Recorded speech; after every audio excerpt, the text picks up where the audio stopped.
వినేవాడు వెర్రోడైతే చెప్పేవాడల్లా ఉగ్రవాది. ప్రతి ఉగ్రవాది ఉపన్యాసాలు ఇచ్చేయడం నేర్చుకున్నాడు. ఈ మధ్యన social media, main stream media ఉగ్రవాదులు హీరోలుగా చూపెడుతూ వాళ్ళ ఇంటర్వ్యూలు, వాళ్ళకి సంబంధించినటువంటి స్టేట్మెంట్లు ఫోకస్ చేస్తున్నప్పటికీ వీళ్ళకి మేమే పుడింగులు అనుకుంటున్నారు. హౌతీలు ఏమైనా గెలిచారా?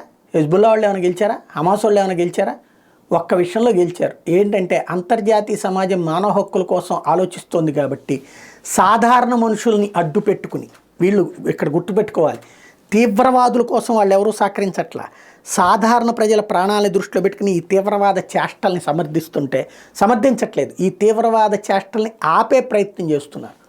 అంటే బతిమలాడుతున్నారు. ఈ బ్రతిమలాటని తమ శక్తి కిందన ఫీల్ అవుతా అహంకారంతో స్పందిస్తున్నటువంటి హెజ్బుల్లా తాజాగా ఫ్రాన్స్ పంపించిన ప్రతిపాదనని తోసిపుచ్చింది. ఇజ్రాయెల్ మీద దాడులు కొనసాగిస్తోంది. రేపో మాపో ఇజ్రాయెల్ గ్రౌండ్ వార్ బిగించేస్తే ఏంటన్న భయం అయితే ఉంది. ఆ భయాన్ని కప్పిపుచ్చుతూ విజయం మాదేనని భీకరమైనటువంటి ఉపన్యాసాలు ఇస్తోంది.